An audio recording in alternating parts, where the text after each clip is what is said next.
LGBTQIA, why are there so many letters? What do they mean? Okay, so L stands for lesbian, G is gay, B is bisexual, T is transgender, Q is queer or questioning, I is intersex, and A is asexual or agender. LGBTQIA is an English umbrella term intended to include all subsections of a very diverse community. Is it the best one? There are many other inclusive acronyms, each more so than the next.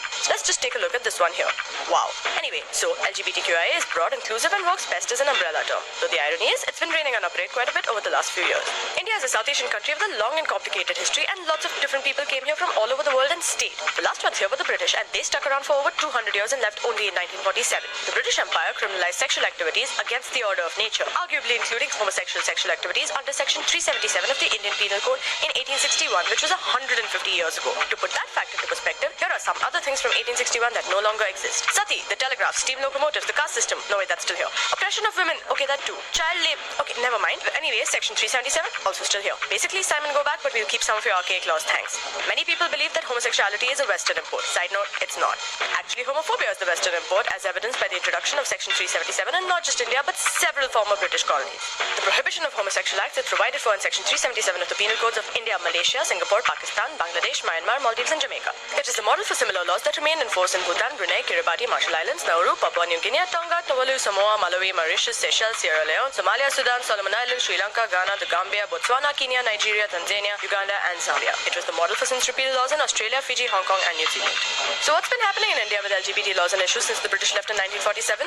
In 1977, Shakuntala Devi, mathematician extraordinaire, published the first study of homosexuality in India called The World of Homosexuals. It called for decriminalization of homosexuality and full and complete acceptance, not tolerance or sympathy. The book, however, went mostly unnoticed at that time. In 1981, the first All India Hijra conference was called in Agra. Around 50,000 members of the community from different parts of the country attended it. In 1994, Hijras were legally granted voting rights as a third sex. The first petition challenging Section 377 was filed in 1994 by AIDS Bhedbhav Virodi Andolan. This petition was eventually dismissed. In 1999, Kolkata was host to the first Pride March to be ever organized in South Asia. In 2001, NAS Foundation filed another public interest litigation to challenge Section 377 in the Delhi High Court. In 2009, the Delhi High Court decision in NAS Foundation versus Government of NCT of Delhi found Section 377 and other legal prohibitions against private, adult, consensual and non-commercial same-sex conduct to be in direct violation of fundamental rights provided by the Indian Constitution. Effectively, that meant that Section 377 was decriminalized but not legalized. This was a landmark amazing judgment. Well, it didn't last too long. On 11 December 2013, the Supreme Court set aside the 2009 Delhi High Court order decriminalizing consensual homosexual activity. The bench of justices, however, noted that Parliament should debate and decide on the matter. In January 2014, Supreme Court dismissed the review petition filed by the central government, NGO NAS Foundation and several others against its previous verdict on Section 377 of the IPC. In explaining the ruling, the bench said, while reading down Section 377, the High Court noted that a minuscule fraction of the country's population constitutes LGBT people.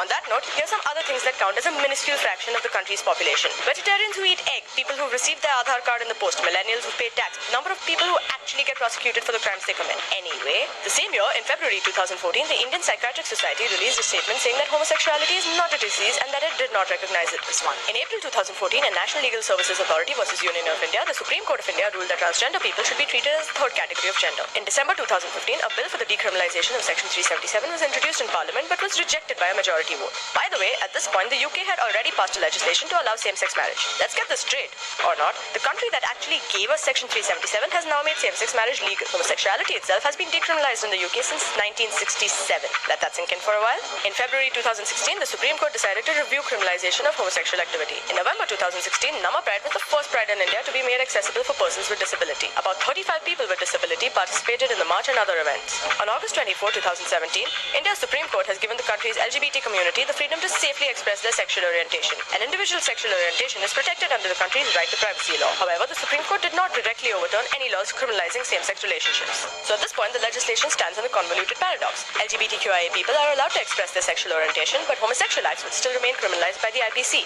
I guess we're legally supposed to be out, proud, and celibate? That's what the laws imply?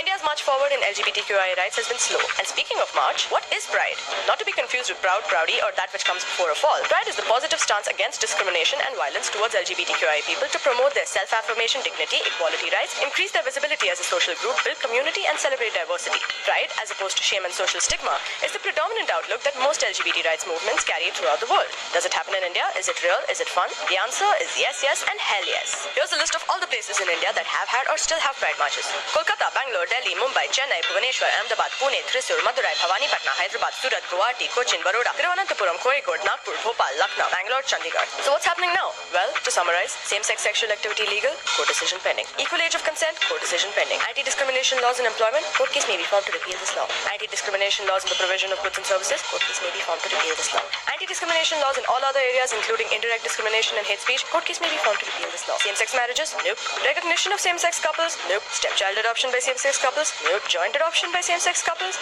nope. Adoption by transgender people, only in Tamil Nadu and Kerala. Gays and lesbians allowed to serve openly in the military, nope. Right to change legal gender, only in Tamil Nadu and Kerala. Homosexuality declassified as an illness since 2014. Access to IVF for lesbians, nope. Commercial surrogacy for gay male couples, nope. What happens now? Well, moving forward, if you can't cure your LGBTQIA condition using any of these Indian culture-approved methods, yoga, prayer, arranged heteromarriage, dead. What you can do is inform, educate yourself and others, and participate in the march towards equal rights. Join the Pride March, talk and engage, and share this video.